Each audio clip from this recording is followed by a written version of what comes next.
Millionaire CEO gave her 24 hours to leave. 5 years later, he'd give anything for a minute with them. A very beautiful story for a beautiful family, especially my beautiful sisters and daughter. Watch till the end, and don't forget to press the like button. It supports me. Let's start together. There are two kinds of lonely in this world, the kind that comes from having nothing, and the kind that comes from having everything except what matters. Kayla Bonita had learned to read rooms the way some people read books. The conference room on the 47th floor was all glass and steel, filled with people whose watches cost more than her entire year's rent, and she could feel every eye measuring her worth in borrowed confidence and a resume that screamed, "Not one of us." She'd bought her blazer at a thrift store, pressed it until the creases looked intentional, and walked into Salt Global Enterprises knowing she didn't belong, but refusing to let that stop her.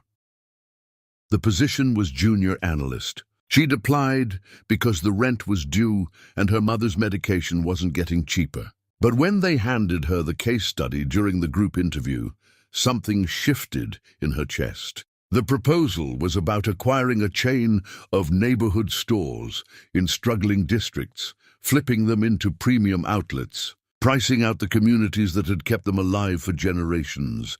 "This is genocide with a profit margin," she said. And the room went silent.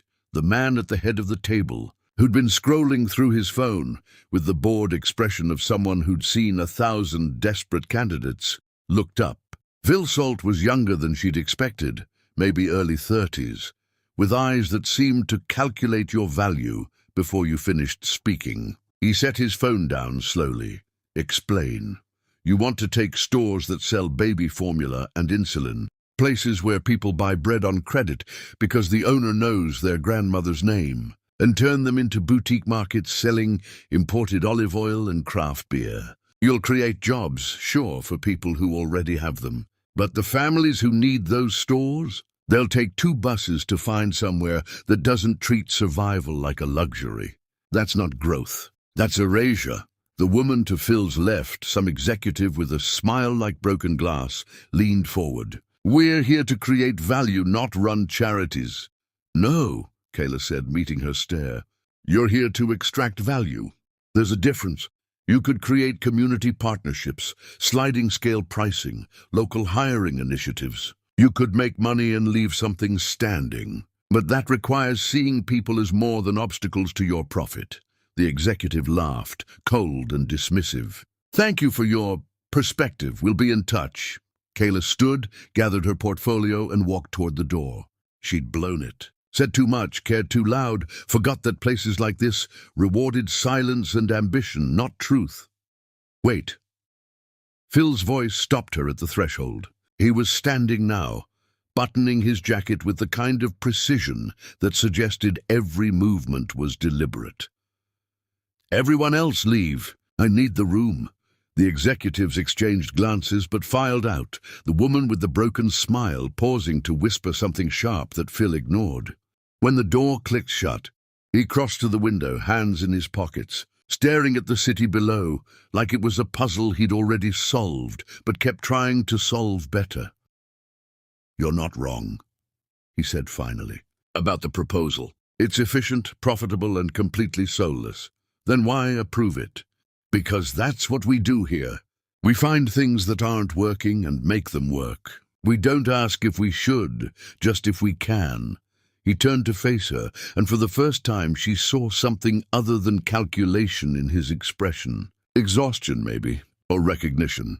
"You said we could do both. Make money and leave something standing. Show me how. I'm here for a junior analyst position.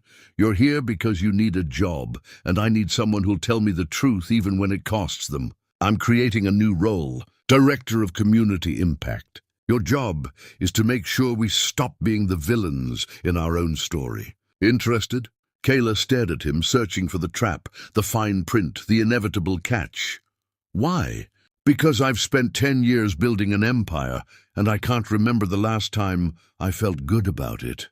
Because everyone in my life tells me what I want to hear, and you walked in here and told me what I needed to hear. Because I'm tired of being lonely in a room full of people. He paused, something vulnerable flickering across his face before he locked it away. So, do you want the job or not? She should have said no. Should have sensed the danger in a man who built walls for a living, suddenly offering to tear one down. But the rent was due, and her mother needed medication, and something in his voice sounded like her own heart. I want the job. The months that followed were war disguised as work. Kayla drafted proposals that prioritized people alongside profit, and Phil's board fought her at every turn. She learned to navigate their world without becoming part of it, to speak their language while keeping her own. Phil backed her plays, overruled his executives, started asking questions like, "Who does this help?" instead of, "How much does this make?" They worked late mostly, the office emptying out, until it was just them and the city lights and conversations that started about community economics and ended somewhere deeper. She learned he'd grown up in boarding schools after his parents died, raised by staff who were paid to care. He learned she'd raised her brothers after her mother's stroke, that she knew every corner store owner in her neighborhood by name, because that's what survival looked like when you couldn't afford anonymity. "You ever feel like you're performing?" he asked one night, loosening his tie like it was strangling him. They were in his office, rain streaking the windows, a half-eaten takeout dinner between them. Every single day. Like if I stop smiling or working or proving I belong, someone's going to realize I don't. I grew up in rooms where emotions were treated like malfunctions. Grief, joy, fear, all of it was something to manage, never express. And now I run a company worth billions, and I can't remember the last time I felt anything that wasn't calculated. He looked at her then, really looked, not as an employee, but as a person. "Except when I'm around you. You make me feel everything, and it's terrifying." Kayla's breath caught. "Phil, I know it's inappropriate. I know I'm your boss, and this crosses every line. But I need you to know that these months working with you, being challenged by you, it's the first time I've felt awake in years." She should have kept it professional. Should have remembered power dynamics and workplace ethics and all the smart reasons to keep her distance. But she'd been feeling the same pull, the same magnetic inevitability, and when he stood and crossed to her, she didn't step back. "This is a terrible idea," she whispered. "The worst," he agreed, and kissed her like a man who'd forgotten how to breathe, and she was oxygen. The affair, if you could call it that when it felt more like recognition than betrayal, unfolded in stolen hours and careful distance. They kept it secret, not from shame, but from wanting to protect something pure before the world turned it into scandal. He took her to his estate in the countryside, where there were no titles or hierarchies, just two people learning to be unguarded. She brought him to her neighborhood, introduced him to her brothers, showed him the beauty in struggle he'd never had to understand. "Marry me," he said one morning in her kitchen, coffee cooling between them, both still in yesterday's clothes. "You're insane." "Probably, but I don't want to do any of this without you. Not the company. Not the life. None of it means anything if I'm doing it alone. I'm not offering you wealth or status or any of that. I'm offering you me, flawed and damaged and trying to learn how to be human. Say yes." She said yes. They married quietly, just her brothers as witnesses and a promise that felt bigger than vows. For months, it was everything. Passion and partnership and the kind of love that rewrites your understanding of possible. He funded her brother's education without being asked. She humanized his empire, pushed for programs that treated employees like people instead of resources. They conceived Precious during a weekend when the world felt small enough to hold in their hands. Both of them tangled together, making promises they believed they'd keep forever. But forever doesn't ask permission before it starts breaking. Chapter 2. The Promise. Love doesn't fail in a moment. It fails in 1,000 small surrenders neither person recognizes until it's already gone. Kayla knew something was shifting before she could name it. It started with dinners, interrupted by phone calls Phil took in the other room, his voice dropping to that clipped, professional tone that meant whoever was calling mattered more than whoever was waiting. It continued with mornings where he left before sunrise and returned after midnight, his side of the bed barely disturbed, his kiss on her forehead distracted and obligatory. "Talk to me," she said one evening, catching him as he poured scotch instead of joining her for the meal she'd spent 2 hours preparing. "Nothing to talk about. Just work." "It's always work lately. When was the last time we had a real conversation? When was the last time you looked at me like I was more than another task to manage?" He set the glass down hard enough that liquid sloshed over the rim. "You want me to look at you? Fine, I'm looking. What do you see? A man trying to hold together an empire while everyone around him has opinions about how he should do it better, including you. That's not fair, isn't it? You pushed for those community programs, and now the board is questioning every decision I make. Shareholders are pulling funding, competitors smell blood, and everyone keeps asking why I let my wife influence strategy." The word "let" hung between them like a blade. Kayla felt something crack inside her chest. "I'm not your wife when it's convenient, and your employee when it's not. You asked me to make this place better. I'm doing that. At what cost? I'm losing control of my own company because I wanted to play hero with you." Play hero? You think that's what this is? I'm fighting for people who can't fight for themselves, and you used to believe in that. What happened to the man who said he was tired of being the villain? He woke up and remembered villains build empires. Heroes just feel good about themselves while everything burns. Kayla stared at him, this stranger wearing her husband's face, and felt the ground shifting beneath her. "Who's been talking to you? Because this isn't you. Maybe you never knew who I was. Maybe you fell in love with potential instead of reality, and now you're disappointed I'm not who you wanted me to be." "No. I fell in love with a man brave enough to question himself. And I'm watching him disappear into the scared boy who thinks vulnerability equals weakness." He drained the scotch, poured another. "I have a meeting. It's 8 o'clock at night. Then I guess I'm busy." He left her standing in the kitchen with cold food and colder silence. And something inside Kayla whispered, this was only the beginning. She didn't know about Sullivan Bradford yet, the man who'd mentored Phil since his parents died, who was systematically poisoning their marriage with carefully placed doubts and edited reports. She didn't know Phil was drowning in a hostile takeover attempt, convinced that showing weakness, even to his wife, would be the crack that shattered everything. All she knew was the man she loved was slipping away, and she couldn't reach him through the walls he was rebuilding faster than she could scale them. The pregnancy was a secret growing inside her body alongside the fear. She'd found out a few weeks ago, sat in a clinic bathroom, staring at 2 pink lines, while joy and terror warred in her chest. She'd been waiting for the right moment to tell him. Some evening when he wasn't exhausted or angry, when they could hold each other and dream about the future instead of fighting about the present. But the right moment never came. She tried again on a Sunday morning, his one day off, catching him in the home office where he'd been working despite promising her they'd spend the day together. "Phil, I need to talk to you about something important." He didn't look up from his laptop. "Can it wait? I'm in the middle of reviewing these reports." "No, it can't wait. It's been waiting, and I need you to just stop working and be here with me for 5 minutes. He sighed. That specific exhale that communicated her needs were an inconvenience, but closed the laptop. "Okay, what?" The words dissolved on her tongue.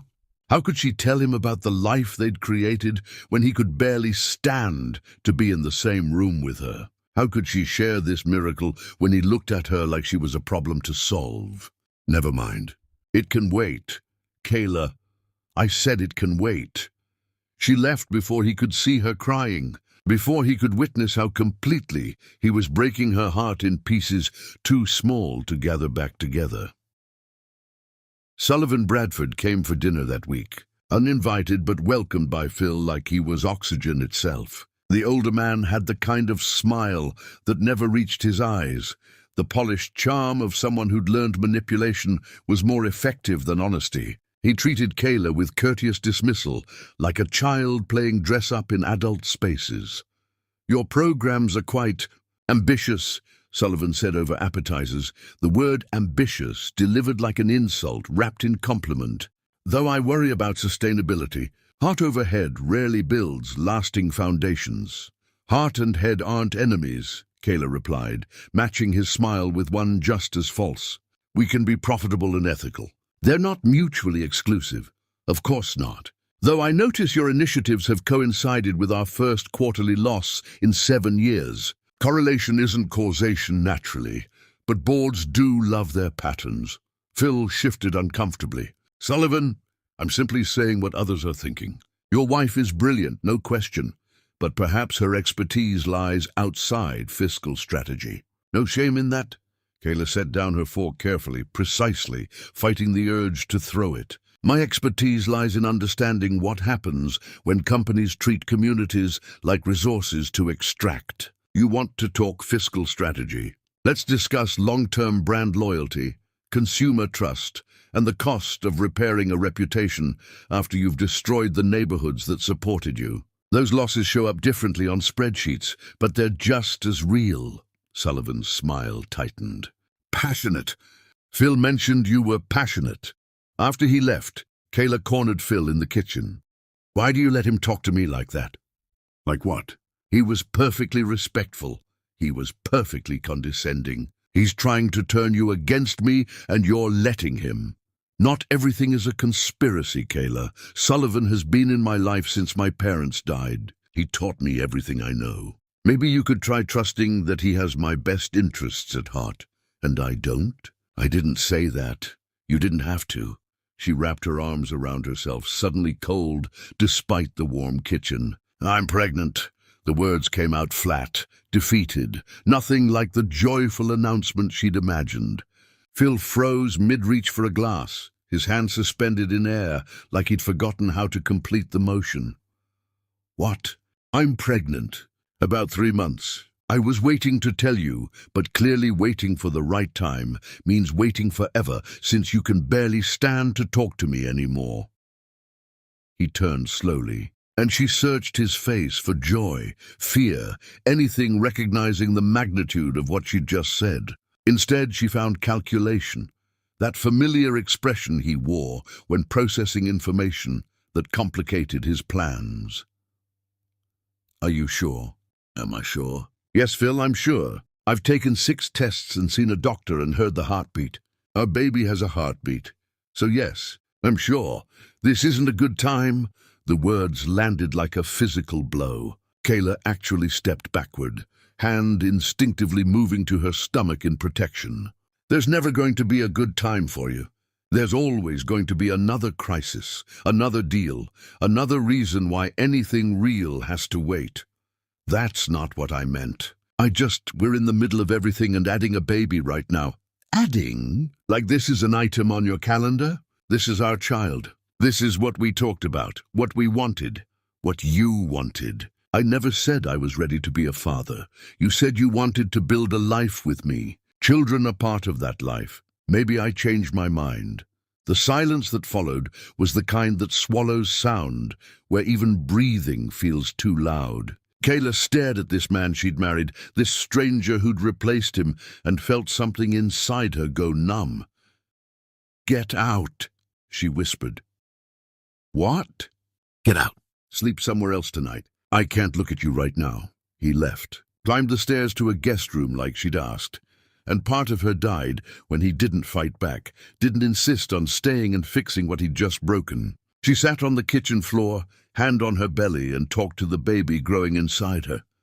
"I'm sorry. I'm so sorry your father is a coward. But I promise I'll be enough for both of us. I'll love you bigger than his absence. I'll build us a life that doesn't need him to be whole." She didn't know she'd already started keeping that promise, didn't know the worst was still coming, that the real breaking point was still weeks away. All she knew was something had fractured that couldn't be unfractured. and she needed to decide if she was going to spend her life trying to fix a man who didn't want to be saved. The decision made itself the night. Phil came home drunk with Sullivan's poison fresh in his bloodstream, and his patience finally shattered. Chapter 3. The Poison.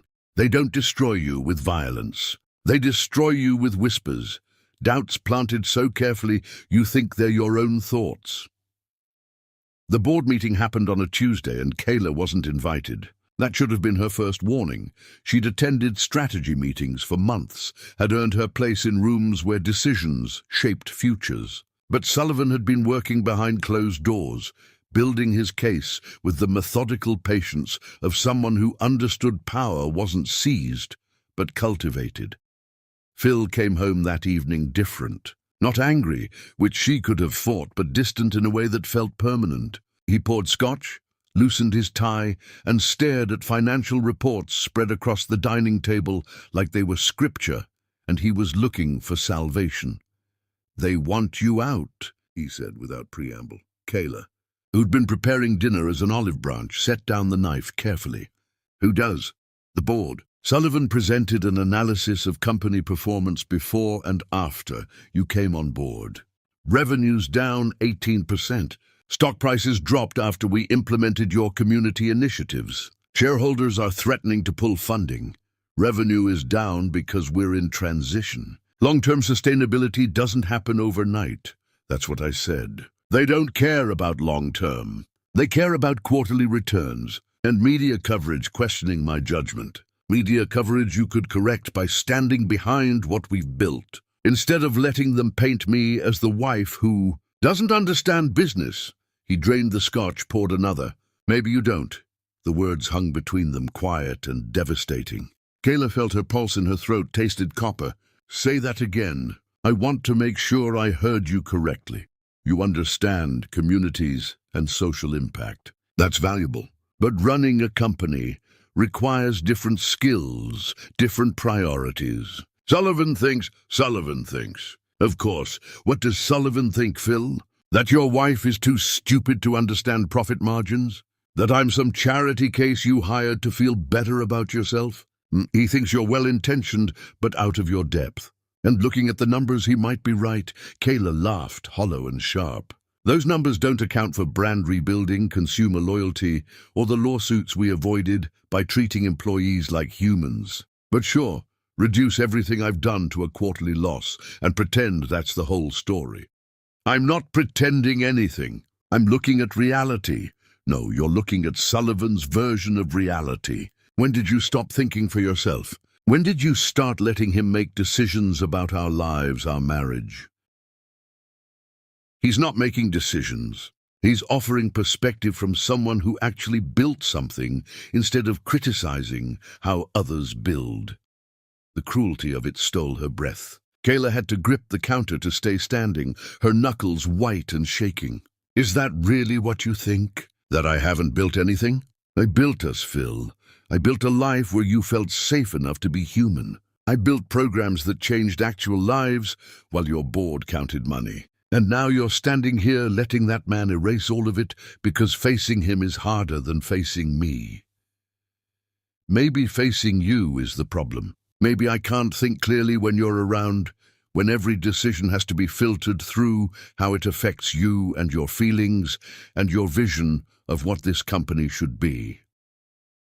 "Then what do you want? You want me to quit? To disappear so you can go back to being the man who felt nothing and called it strength?" He met her eyes finally, and what she saw there was worse than anger. It was indifference. "I want you to give me space to figure out if this marriage was a mistake." The baby, their baby, kicked for the first time in that moment, a flutter against Kayla's ribs like a question she couldn't answer. She pressed her hand to her stomach, protective and desperate. "I'm carrying your child. I know. And you still just said our marriage was a mistake." "I said I need to figure out if it was. There's a difference." "No, there isn't. Because the man I married would never question us, would never let anyone make him doubt what we built. You're not figuring anything out, Phil. You're letting Sullivan poison you against me because it's easier than admitting you're scared. Scared of what? Of being loved, of being seen, of having someone in your life who expects you to be more than a bank account with a heartbeat. Her voice cracked. I see you, the real you, not the performance you give the world. And that terrifies you more than any hostile takeover ever could. He turned away, refilled his glass with shaking hands. Maybe you're right. Maybe I am scared. But at least I'm honest about it. Honest?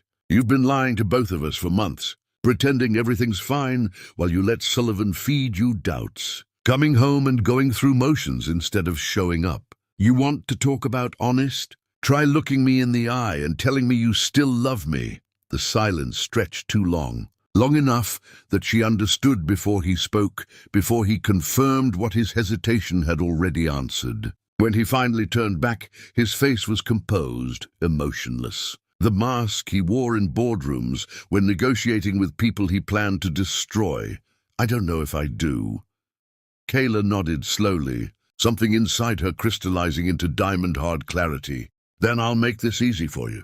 I'll leave, not because you're right, but because I refuse to beg someone to love me. I refuse to shrink myself small enough to fit into your coward's life. Kayla? No. You don't get to say my name like it means something after you just said loving me might have been a mistake. You don't get to have it both ways. She walked upstairs, each step deliberate and final, and began packing. Not everything. She didn't have the energy or the heart, just enough to survive the immediate future. Clothes, documents, the photograph of them on their wedding day when promises still felt permanent. She heard him follow, heard him pause in the doorway. Where will you go? Anywhere that isn't here. She zipped the suitcase, faced him one last time. I want you to know something. This baby, she's going to be extraordinary. She's going to grow up knowing her mother chose her, fought for her, built a life worth living even when everything fell apart. And if you're very lucky, if you somehow find your spine and remember who you were before Sullivan turned you into his puppet, maybe one day you'll get to meet her. But you'll have to earn it. You'll have to prove you're capable of being the father she deserves, not the coward I'm seeing right now. You can't keep my child from me. Watch me. You gave up the right to her the moment you questioned if we were a mistake. I'm not keeping her from you. You're choosing not to know her. There's a difference. She lifted the suitcase, walked past him, down the stairs, toward the door that led to anywhere but here. Her hand was on the handle when his voice stopped her, slurred with scotch and something that might have been panic. I'm giving you 24 hours. She turned, confused.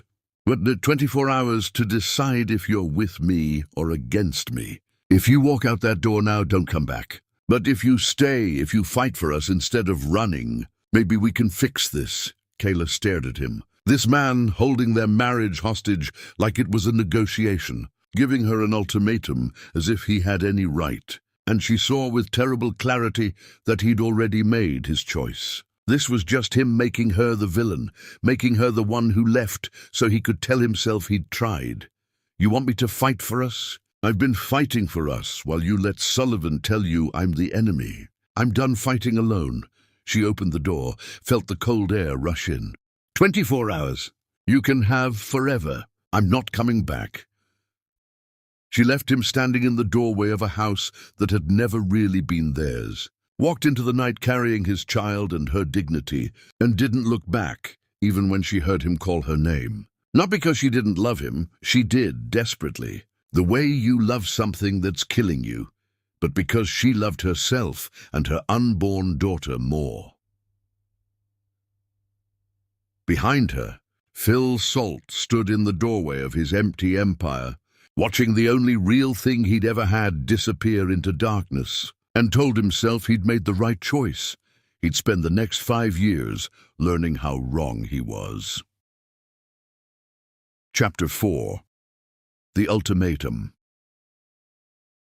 The breaking doesn't happen when someone walks away. It happens when you realize they're not coming back. Kayla's brother opened the door at 2 in the morning to find his sister standing on the porch, suitcase at her feet and something shattered in her eyes he'd never seen before. He didn't ask questions, just pulled her inside and made up the couch and sat with her until the shaking stopped. What happened? Everything. Nothing. I don't want to talk about it. You're pregnant. She looked up sharply. How did you? You're glowing even while you're crying. And you've got that hand-on-belly thing going even though you probably don't realize you're doing it. How far along? 4 months next week. I was going to tell you after I told him properly. Guess that plan's dead. Her brother sat beside her, wrapped an arm around her shoulders. Does he know? He knows. He called it bad timing. Like our baby is a scheduling conflict. She laughed, ugly and wet. Then he gave me an ultimatum. 24 hours to decide if I'm with him or against him, like our marriage is a contract negotiation. What an absolute piece of... Don't. I don't have the energy to hate him right now. I just need to figure out what comes next. What came next was survival in its rawest form. Kayla called Salt Global Enterprises the following Monday, professional and composed, asking to speak with Phil about transitioning her projects. The receptionist put her on hold for 15 minutes, then came back with words that felt like a physical assault. Mr. Salt is unavailable. However, your employment has been terminated effective immediately. Security will collect your access cards and personal items from your office. A severance check will be mailed within the week. I need to speak with him directly. Mr. Salt has asked that all communication go through our legal department. Here's the number. Kayla hung up. Tried his personal cell, disconnected. His email bounced back with an auto-reply about being unreachable. Even his assistant, sweet Rachel, who'd always snuck her extra coffee, responded to her message with a formal statement about directing inquiries through proper channels.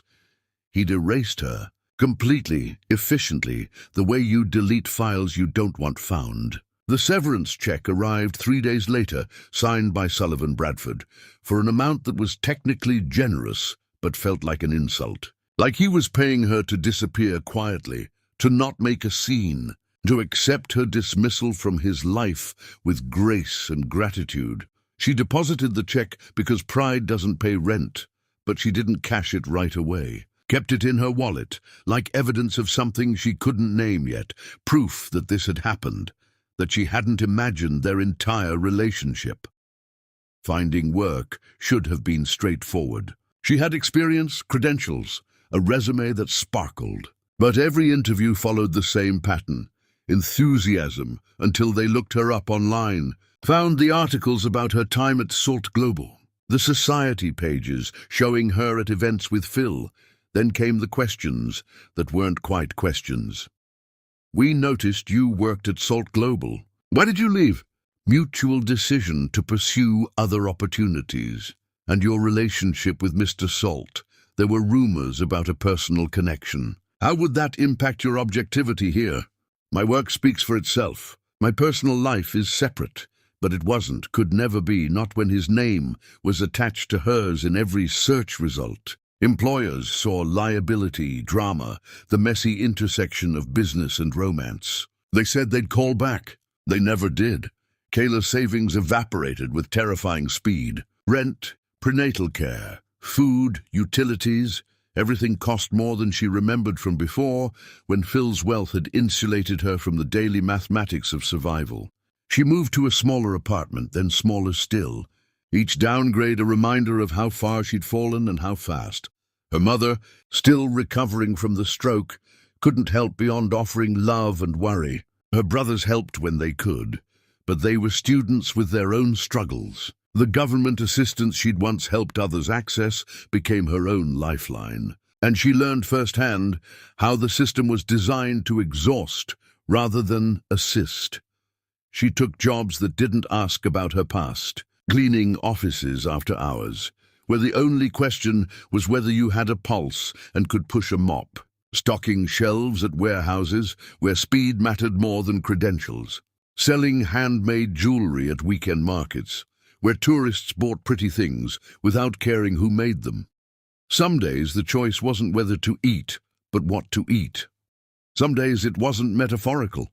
She'd stand in the grocery store with $10 and a baby pressing on her bladder, doing calculations that made her want to scream. Eggs or bread, milk or vegetables, prenatal vitamins or bus fare. She never missed a doctor's appointment, though. Walked when she couldn't afford the bus, sat in waiting rooms for hours when they overbooked, but she never missed one. The baby, her daughter, she knew somehow, deserved at least that. Deserved a mother who showed up even when showing up was the hardest thing in the world. The nurse at the clinic noticed the weight loss, the shadows under Kayla's eyes, the way she flinched when asked about the father. "You have support at home?" "I have enough." "That's not what I asked." "It's the answer I'm giving." The nurse handed her a list of resources. Food banks, housing assistance, programs for pregnant women in crisis. Kayla took the paper with numb fingers, thanked her with numb lips, and cried in the parking lot until her throat was raw. This wasn't how it was supposed to go. She was supposed to be married, stable, preparing a nursery with the man she loved. Instead, she was alone, broke, preparing for motherhood, in a studio apartment where the heat didn't always work and the neighbors fought loud enough to shake walls. But alone, she was learning, didn't mean defeated. Broke didn't mean broken. And preparing for motherhood without him meant getting to do it on her own terms, without someone questioning every choice or making her feel small for caring too much. She talked to her daughter constantly, whispered promises while walking to jobs that didn't pay enough, sang lullabies while cleaning other people's offices, shared dreams about the future they'd build together from these ashes. "We're going to be okay, baby girl. I don't know how yet, but we're going to be more than okay. We're going to be extraordinary." The pregnancy advanced with determined indifference to her circumstances. Her belly grew round and obvious, making some jobs impossible and others harder. Strangers on buses offered seats with pitying looks. Cashiers asked about the father with that specific tone that meant they'd already decided he was absent. "He's not in the picture," she'd say, and leave it there. She didn't say his name. Not to strangers, not to friends, barely even to herself. Phil Salt became he or the father or someone I used to know, because speaking his name felt like giving him power he hadn't earned. He was a ghost, a mistake, a lesson she was still learning. When the contraction started 5 weeks early, she was stocking shelves at a dollar store on a shift that paid cash under the table. Her water broke between the cleaning supplies and paper products, a flood that made her gasp and grab the shelf for support. The manager called an ambulance, annoyed about the mess, about the disruption, about having to cover her shift. Kayla apologized through contractions, actually apologized for her body choosing this moment to bring life into the world. The ambulance came. She climbed in alone, no hand to hold, no partner to reassure her everything would be fine. Just her and the paramedic asking questions she could barely answer through the pain. "Someone we can call." No one. Baby's father, not available. The hospital was chaos and fluorescent lights, and a nurse who looked exhausted before Kayla's labor even began. They put her in a room with another laboring mother, separated only by a curtain, and she could hear the woman's family on the other side, husband, mother, sister, everyone excited and supportive and present. Kayla labored alone behind that curtain, gripping the bed rails, breathing through contractions that felt like her body was tearing itself apart to make room for new life. The nurse checked on her every few hours, efficient but not unkind, offering encouragement that felt thin and practiced. "You're doing great, honey. Won't be much longer." But it was longer. 18 hours of labor that felt like days. Her body too small for the baby, trying to force her way out. The pain so consuming that Kayla understood why people believed in gods. Because in moments like this, you needed something bigger than yourself to hold on to. Precious arrived at dawn. 5 weeks early and 4 pounds of furious life. Screaming like she had opinions about being evicted. The nurse cleaned her quickly and handed her to Kayla, this tiny creature with her father's eyes and her mother's chin and lungs that worked just fine. "She's perfect." the nurse said. "Small but perfect. We'll need to keep her in NICU for observation. Make sure those lungs stay strong." Kayla held her daughter for 5 minutes before they took her away to the special care unit. 5 minutes that felt like a lifetime and also like no time at all. She memorized Precious's face in those minutes, every wrinkle, every movement, every sound, because she needed to carry that image through whatever came next. The NICU became her home. She slept in the waiting room because the Ronald McDonald House was full and she couldn't afford a hotel. Showered in the public bathroom, ate vending machine crackers, and sat beside her daughter's incubator talking about the future they'd build together. "We're going to be so happy, Precious. I promise you. Your name means valuable, cherished, and that's what you are, the most precious thing in this world. And I'm going to spend every day proving that to you. We don't need anyone else. We have each other, and that's enough. It's more than enough." Hospital social workers circled like concerned vultures, asking again about the father, about support systems, about whether she had a plan. Kayla said yes to everything, lied about the stability waiting at home, because she couldn't risk them deciding she wasn't capable, wasn't fit, wasn't enough. When Precious was finally discharged after 2 weeks, Kayla signed the paperwork with shaking hands and carried her daughter into the world, just the two of them against everything, and felt something inside her harden into steel.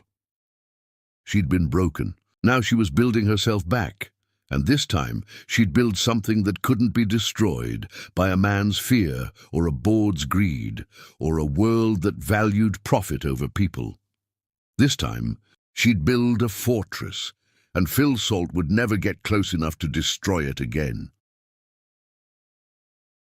Chapter 5. The Birth of Steel. They wanted her to break. She chose to build.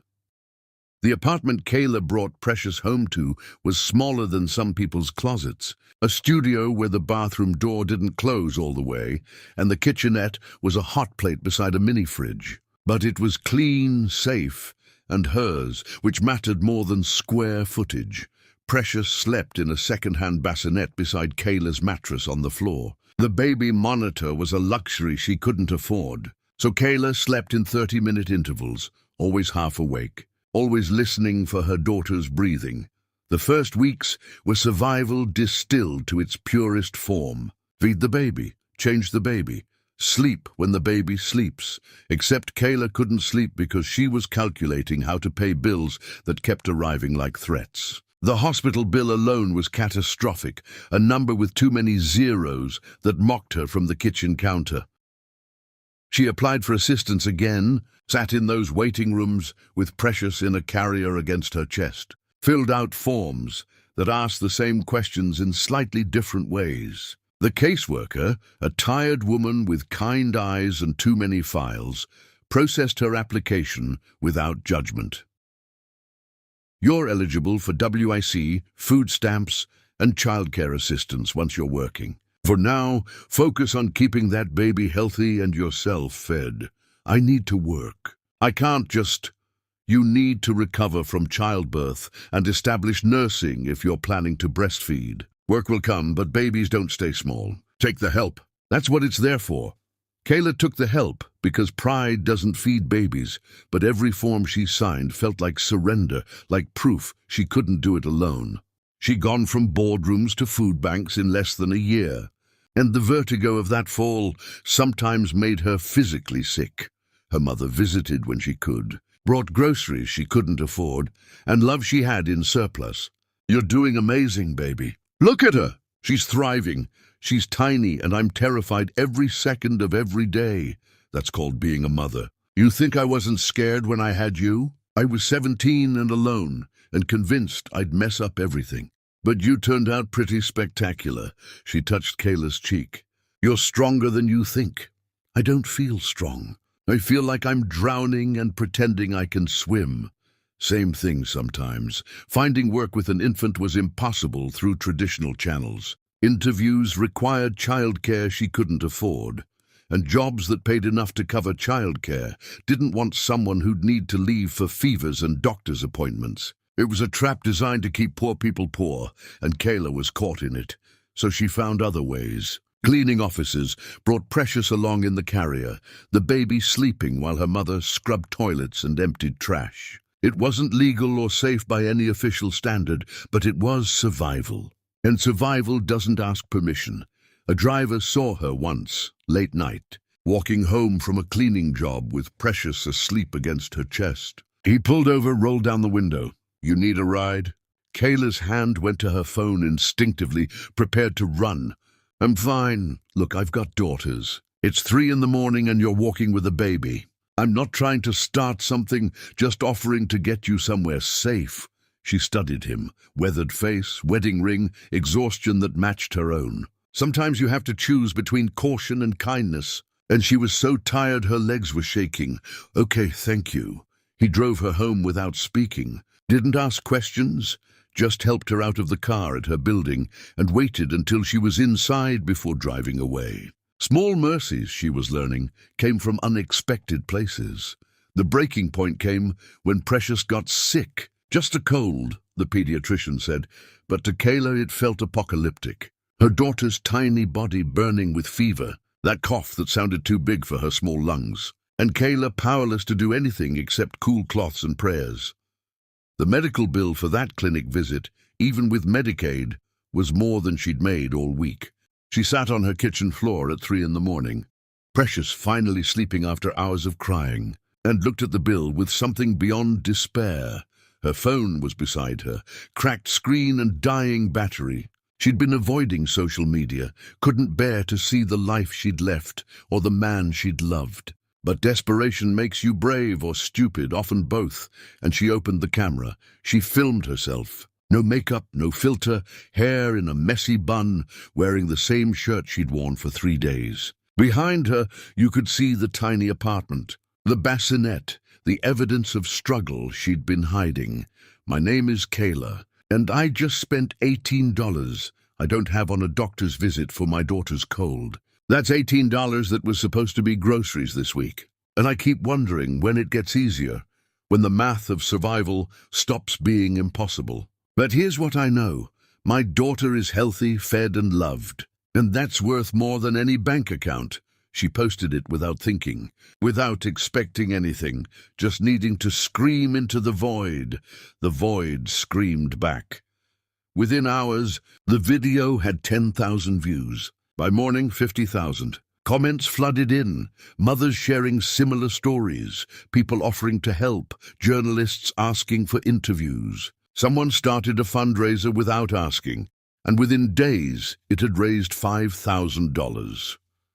Kayla stared at the number, certain it was a mistake, that it would disappear if she looked away. But it stayed real, stayed possible, and she cried so hard she worried she'd wake Precious.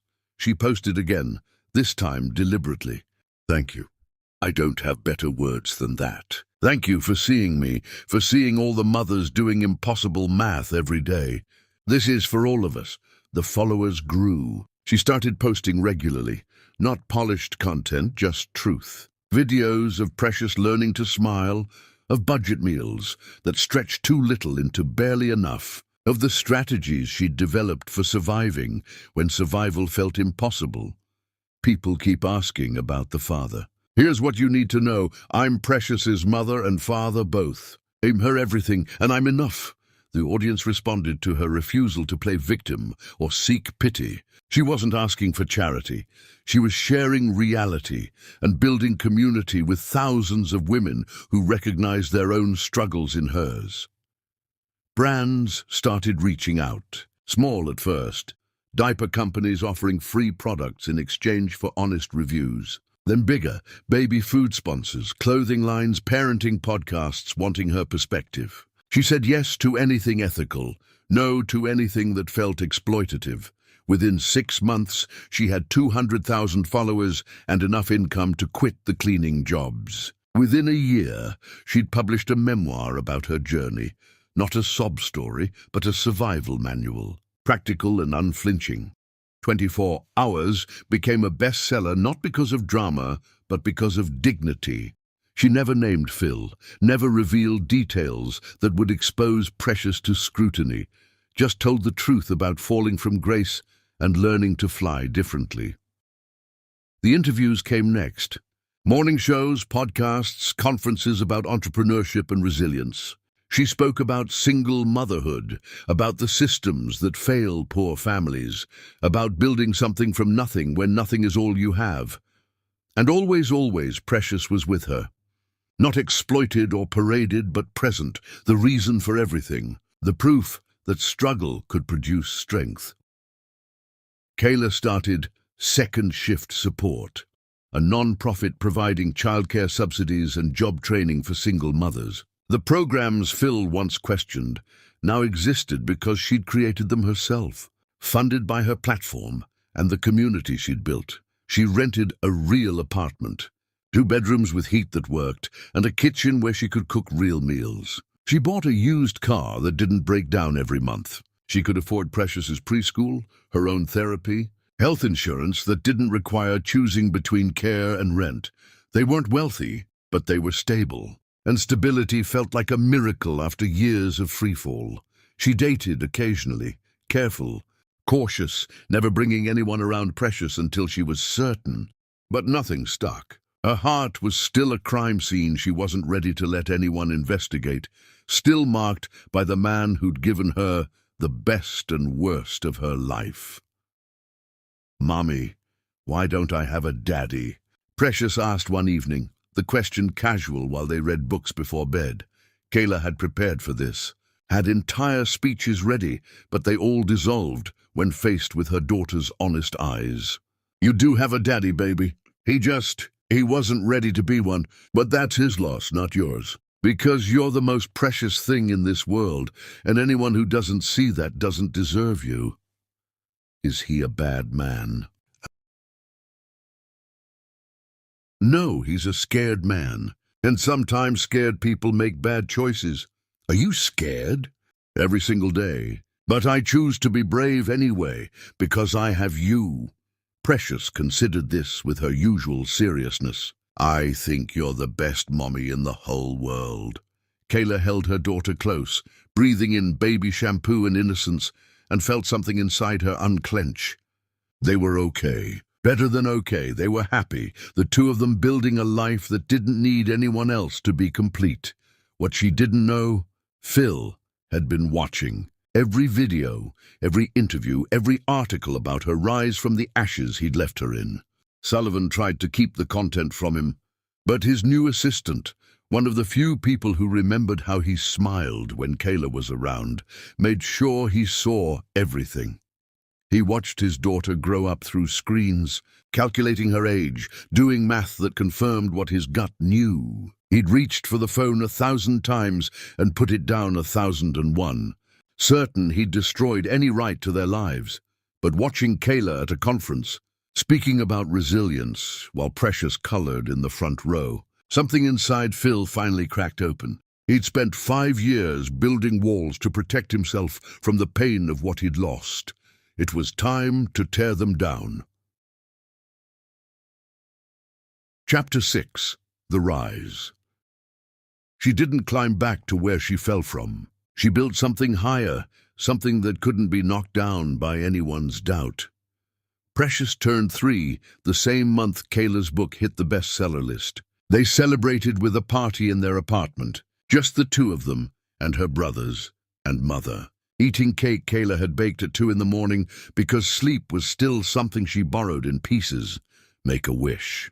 "Baby?" Precious closed her eyes, small hands gripping the edge of the table, and blew out the candles with determined force. When Kayla asked what she'd wished for, her daughter smiled with that specific knowing that small children have before the world teaches them to lie.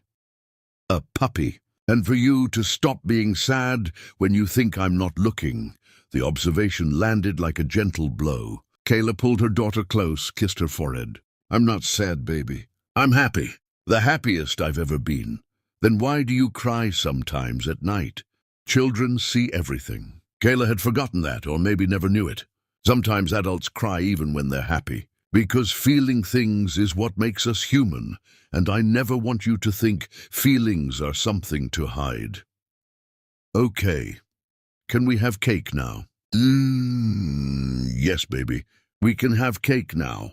The book tour took them across 12 cities in 6 weeks. Precious became part of the show, not the focus but present, real, proof that single mothers could build empires while building lives. Audiences loved her interruptions, the way she'd climb into Kayla's lap during Q&As or offer commentary about the hotel pools they'd visited. "My mommy is the strongest person in the world," Precious announced at one event unprompted, and the audience erupted in applause. Kayla's platform grew beyond social media into something concrete.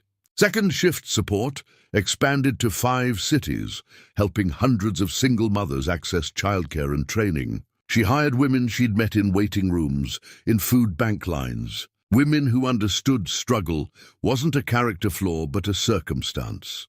The non-profit partnered with companies willing to offer flexible schedules, remote work options, on-site childcare. Kayla used her story and her platform to shame corporations into treating working mothers like humans instead of liabilities. "You can afford to give someone flexible hours so they can pick their kid up from school," she said in one viral interview.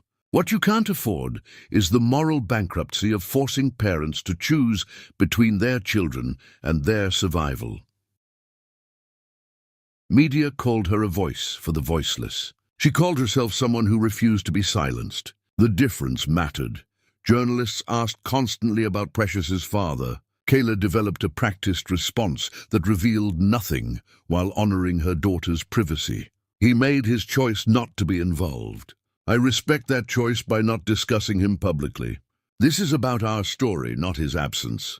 But the speculation persisted. Online theorists analyzed her timeline, connected dots to Salt Global Enterprises, found old photos of her at company events. Some figured it out, most just gossiped. Kayla ignored it all, focused on building something they couldn't tear down with rumors. She bought a house, nothing extravagant but theirs.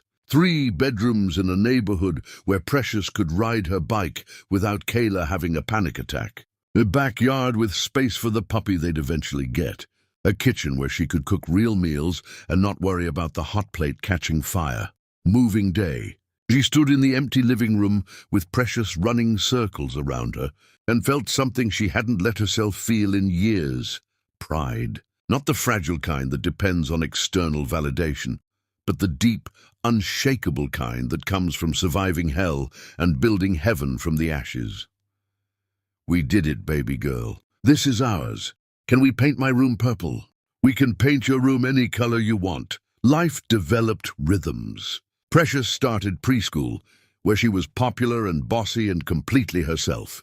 Kayla developed friendships with other mothers, women who didn't need her story explained because they had their own. She dated occasionally, a teacher who was kind but boring, an artist who was interesting but unreliable, a lawyer who checked all the boxes except the one that mattered. None of them were Phil. She told herself that was good, that she didn't want someone who reminded her of the worst period of her life. But late at night, when Precious was asleep and the house was quiet, she'd remember the man he'd been before fear destroyed him, and something in her chest would ache for what they'd lost. She never tried to contact him. Pride, maybe, or self-preservation, or the knowledge that he'd had 5 years to reach out and chose silence. If he wanted to know his daughter, he knew where to find them. The fact that he hadn't told her everything she needed to know about his priorities, the speaking invitations increased. Universities, conferences, corporate events, everyone wanted to hear about resilience and transformation. Kayla said yes to opportunities that paid well, and no to exploitation disguised as exposure. "You could write another book," her agent suggested. "People want more of your story." "My story is still being written. Ask me again when I know how it ends." She appeared on morning shows, shared panels with other entrepreneurs, wrote op-eds about corporate responsibility and living wages. Every platform became an opportunity to advocate for the women still drowning in the systems she'd escaped. The difference between me and the millions of single mothers still struggling isn't that I worked harder or wanted it more. It's that I got lucky. A video went viral, people responded, opportunities opened. But luck shouldn't be the difference between survival and destruction. We need systems that support families instead of punishing them for existing. Her social media following hit 2 million. Brands offered partnerships worth 6 figures.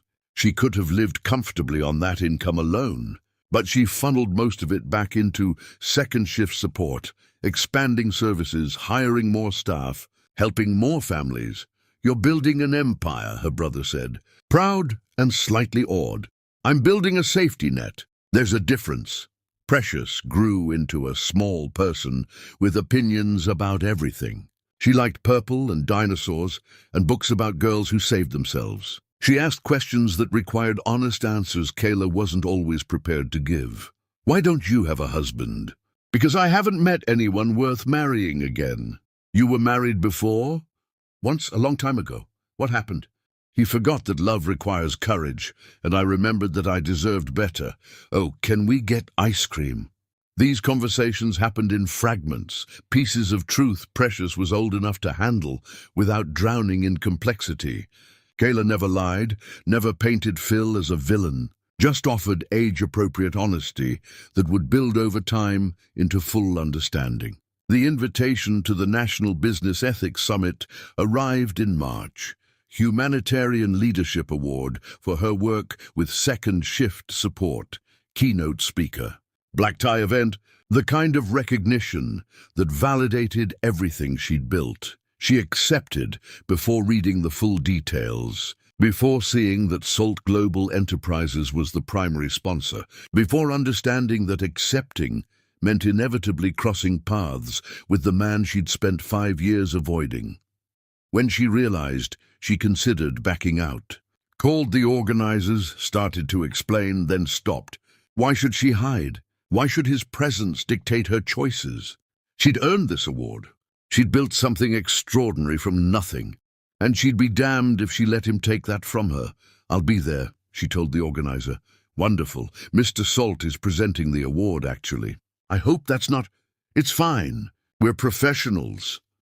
She hung up before they could hear her heart breaking all over again. 5 years of healing, of building armor, of convincing herself she was over him, and the thought of standing on a stage, accepting an award from his hands, made her want to throw up. But she'd do it. Not for him, but for Precious, for every woman she'd helped, for the girl she'd been who thought leaving meant losing. She'd show him exactly what he'd thrown away, exactly what she'd become without him. She'd show him that his absence had been her freedom. And if seeing her broke his heart the way he'd broken hers, good, let him feel it. Let him live with the weight of what he'd destroyed and what she'd built despite him.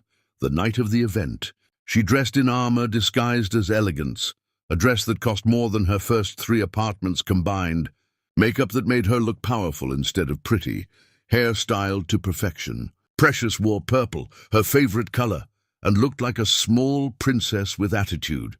"Mommy, you look like a queen." "Thank you, baby. You look like the most beautiful princess in the world." "I know." Kayla laughed, genuine and full, and felt ready. Ready to face him, to reclaim her narrative, to close this chapter once and for all. She had no idea that seeing Precious would destroy Phil in ways 5 years of guilt never had. No idea that the careful armor she'd built was about to be tested by the one person who'd ever seen through it.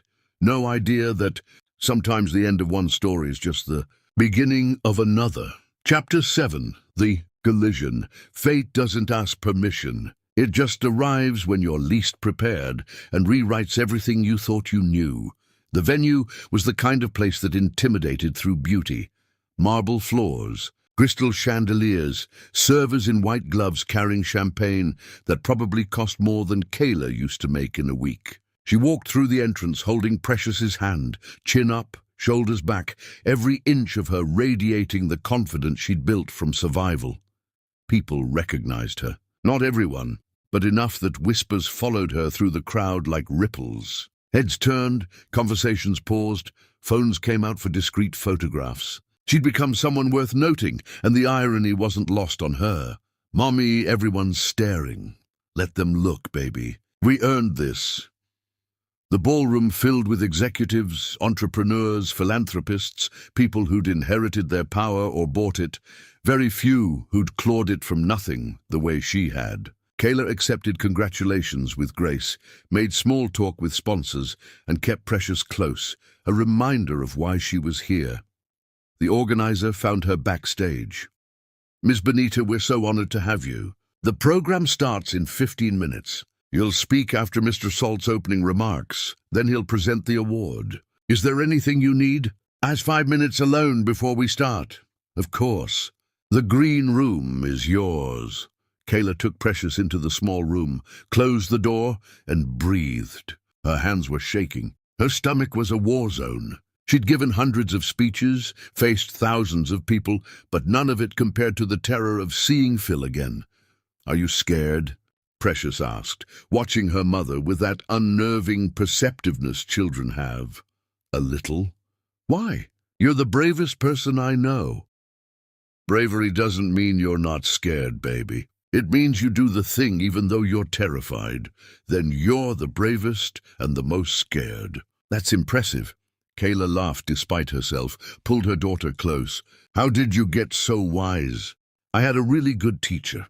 From the ballroom, she heard the announcement, "Ladies and gentlemen, please welcome our opening speaker, CEO of Salt Global Enterprises, Phil Salt." Her heart stopped again. Through the closed door, she heard his voice for the first time in 5 years, that deep timbre that used to whisper promises in the dark. Now addressing hundreds about ethics and responsibility, "We gather tonight to honor those who've transformed business into a force for good, who've proven that success and morality aren't opposing forces, but complementary ones. This award recognizes someone who embodies that philosophy, who built something extraordinary from circumstances that would have destroyed lesser spirits."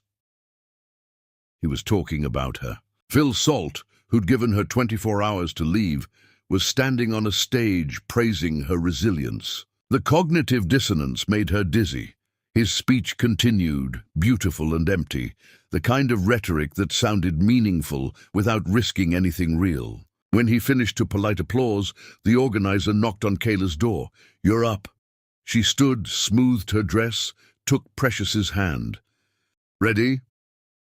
"I was born ready, Mommy." They walked to the stage entrance, waited in the wings. The introduction came. Her bio, her achievements, the journey from nothing to something. Standard stuff, except it was her life being reduced to bullet points for an audience of strangers. Please welcome our Humanitarian Leadership Award recipient, Kayla Benita. She walked onto that stage, holding Precious's hand, and the first thing she saw was Phil standing in the wings on the opposite side. Their eyes met across the space, and something passed between them that couldn't be named. Recognition, regret, something too complex for language. He looked older. Not bad, just weathered in ways wealth couldn't hide. The confidence she remembered had become something harder, more defensive. And his eyes, when they landed on Precious, widened with shock so pure it was almost painful to witness. The audience stood, applause washing over Kayla like absolution. She guided Precious to a chair at the side of the stage, made sure she was settled with crayons and paper, then stepped to the podium. "Thank you. I'm not comfortable with applause yet. Probably never will be. Because 5 years ago, I was standing in a very different place, making very different choices about what survival looked like." The room went quiet, the kind of attentive silence that meant people were actually listening. I worked in these spaces once, not as an honoree, but as someone trying to prove I belonged. I believed that changing systems from inside was possible if you worked hard enough, cared loud enough, refused to accept that profit, and people were enemies. And for a while, it worked. Until it didn't. She didn't look at Phil, but she felt him watching, felt the weight of his attention like physical pressure. I learned that night what many of you already know. Systems protect themselves. And people who threaten those systems, who demand better, who insist that humans matter more than margins, they get removed, politely, legally, but removed nonetheless. I found myself alone, pregnant, and facing poverty that I'd never experienced even in my hardest moments. And I had a choice, break or build. Feel sorry for myself or figure out how to survive. Blame the world or change it. She paused, let the words settle. I chose to build. Not because I'm special or stronger or more deserving than the millions of women facing similar circumstances. I chose to build because my daughter deserved better than a mother who gave up. So I worked jobs that didn't appear on resumes. I accepted help that pride said I should refuse. I told my story when shame said I should hide. And slowly, painfully, I built something new. Precious waved from her chair, completely unaware of the magnitude of the moment, and the audience laughed softly. That's Precious. She's the reason for everything. She's proof that our worst moments can produce our greatest gifts if we're brave enough to keep moving forward. Kayla's voice strengthened, filled with the passion that made her audiences lean forward. But here's what I want you to understand. I got lucky. A video went viral. People responded. Opportunities opened. But luck isn't a strategy. Luck shouldn't be the difference between survival and destruction. We need systems that support families, that treat employees like humans, that recognize childcare isn't a personal problem, but a societal responsibility.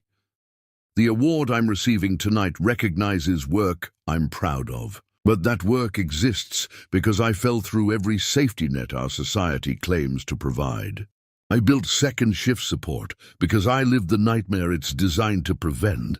And until every mother has access to childcare, flexible work, living wages, until no one has to choose between feeding their children and paying rent, this work isn't finished. She looked directly at the audience, at the executives and entrepreneurs who held power they probably never questioned. You have the ability to change this, not through charity or feel-good initiatives, but through structural changes that treat people like they matter.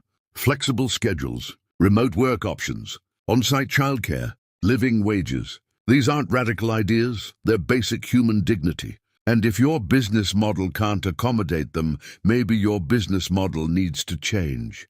The applause started before she finished, building to something thunderous. People stood, not out of politeness, but genuine response, and Kayla felt something crack open in her chest. This was vindication. This was proof that leaving had been right, that building had been worth it, that she'd transformed pain into purpose. Phil walked onto the stage carrying the award, and suddenly the space between them was just 10 feet of polished wood and 5 years of silence. He looked at her like she was a ghost, like he couldn't believe she was real. And something in his expression was so raw it almost broke her carefully constructed composure. "Kayla Benita," he said, voice rougher than it had been during his speech, "for extraordinary humanitarian leadership and dedication to transforming systems through action and advocacy, we present you with this award." He extended the crystal statue, and she had to step forward to take it. Their hands touched for less than a second, but electricity shot through her arm, muscle memory recognizing what her mind had tried to forget. "Thank you," she said, professional and distant, and turned to the audience for one final statement. "I accept this on behalf of every woman who's doing impossible math to survive, every mother choosing between dignity and desperation, every person who's been told they don't matter. You matter, we matter, and this work is for you." More applause, cameras flashing, and Precious running onto the stage, completely ignoring protocol, wrapping her arms around Kayla's legs. "You were amazing, Mommy." Kayla lifted her daughter, held her close, and for a moment forgot the audience existed. "Thank you, baby." When she looked back, Phil was still standing there, frozen, staring at Precious with an expression that combined shock and recognition and something that looked like grief. His eyes moved between them, doing calculations. Seeing what he'd probably suspected but never confirmed, Precious noticed him watching. waved with the casual friendliness of a child who hasn't learned suspicion.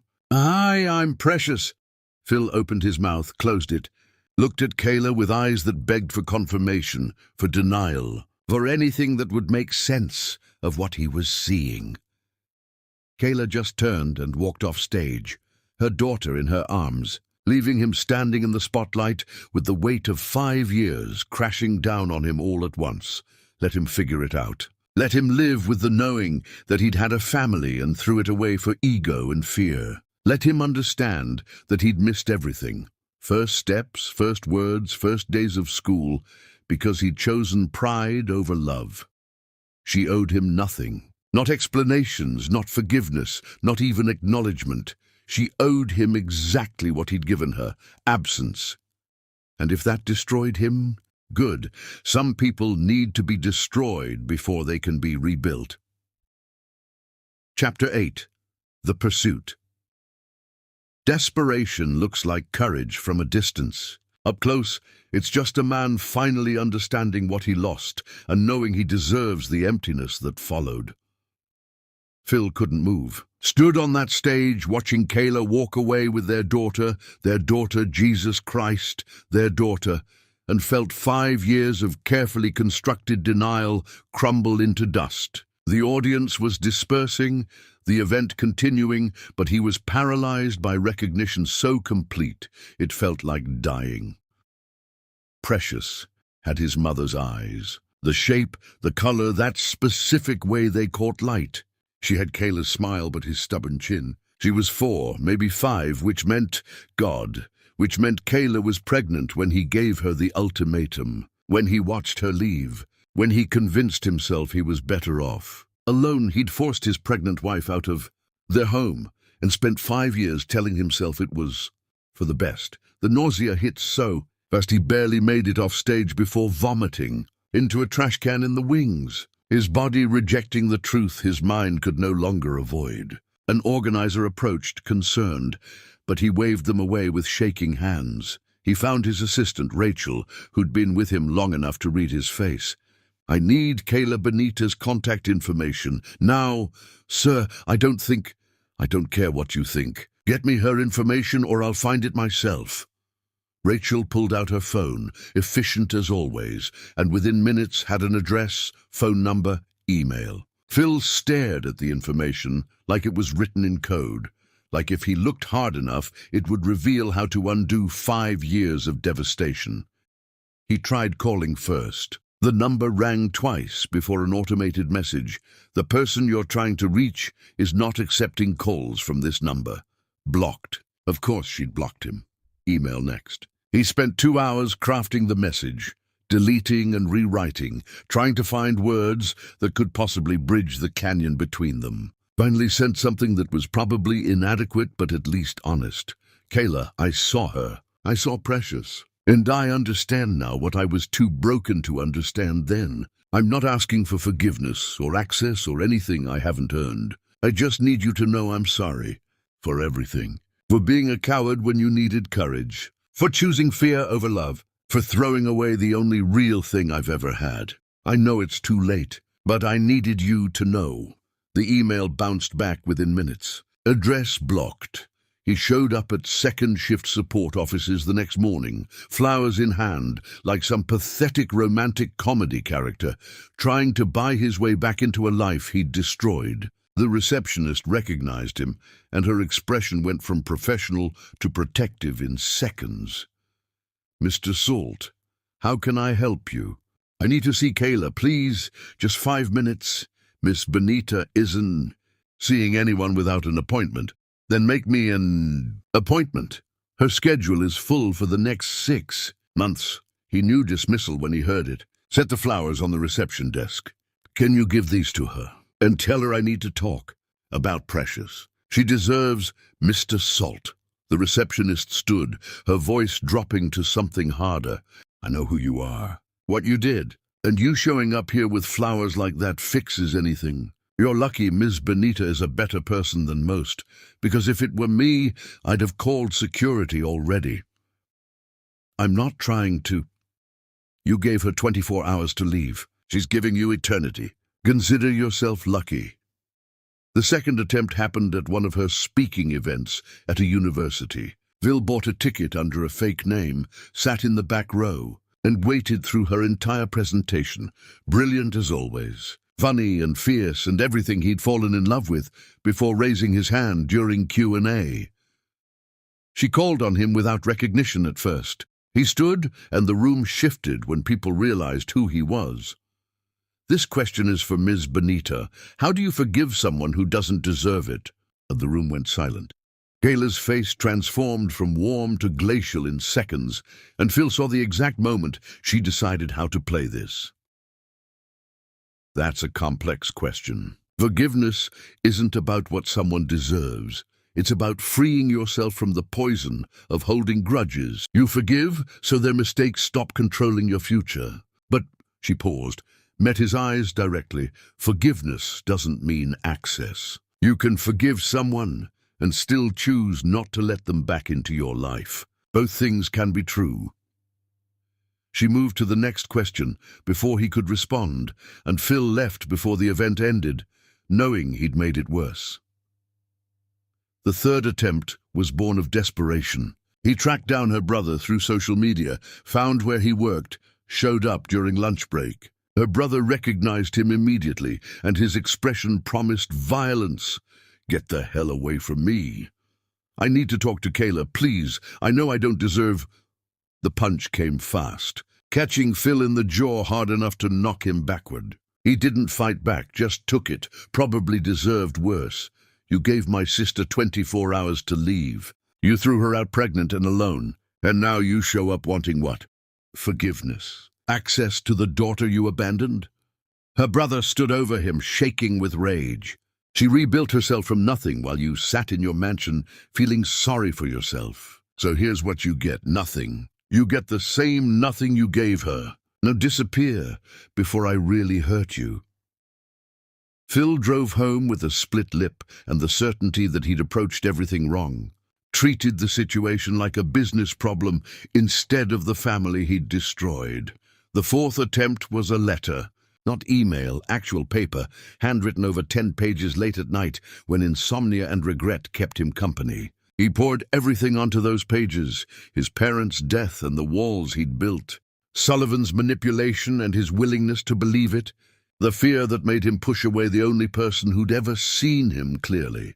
I was raised to believe love was weakness and vulnerability was death. My parents died, and I survived by feeling nothing, trusting no one, building walls so high that I convinced myself I was safe.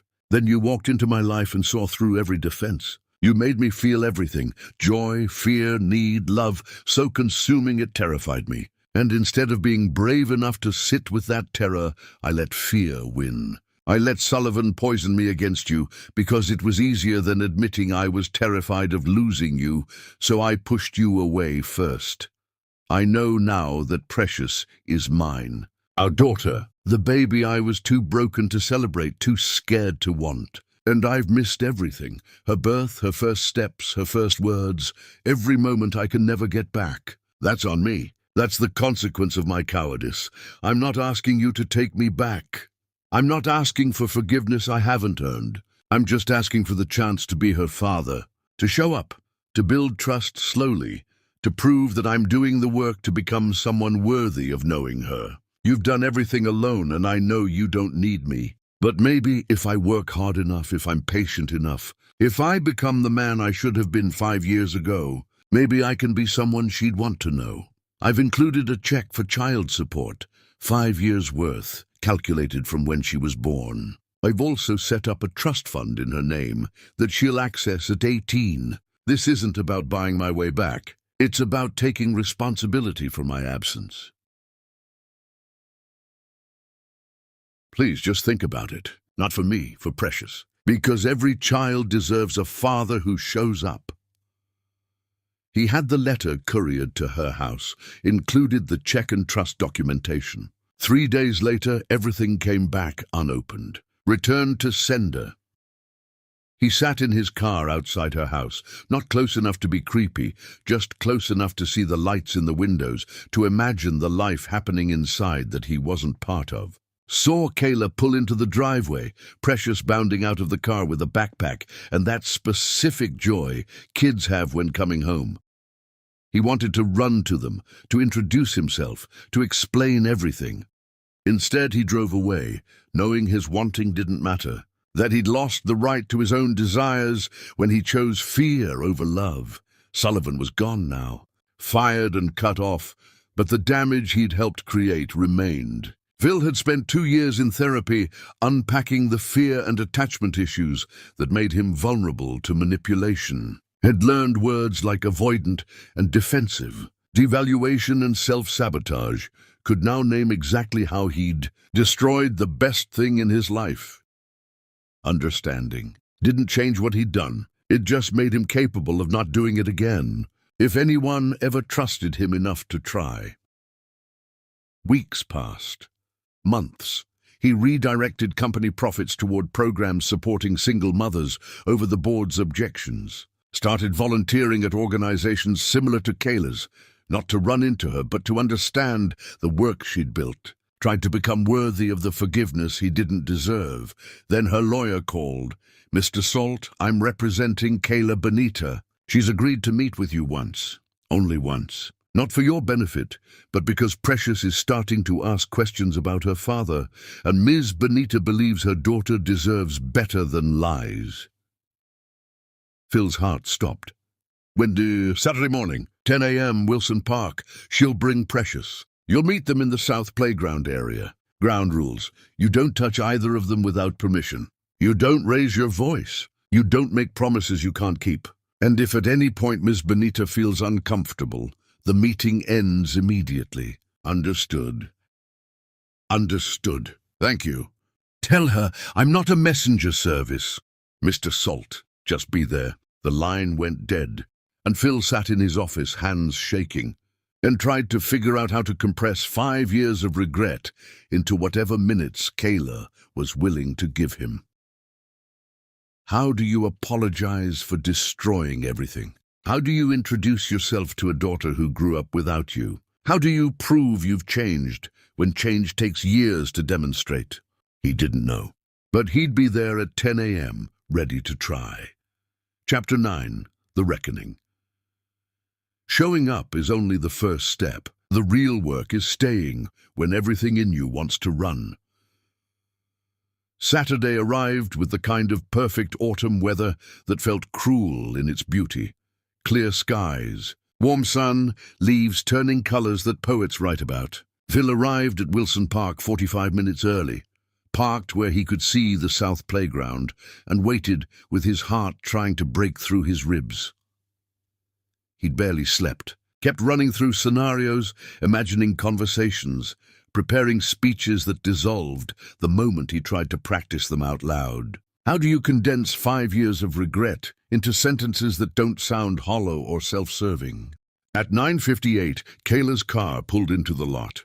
He watched her get out, walk around to open the passenger door, lift Precious from her car seat. The mundane intimacy of it, mother and daughter doing what they'd probably done thousands of times, broke something in him.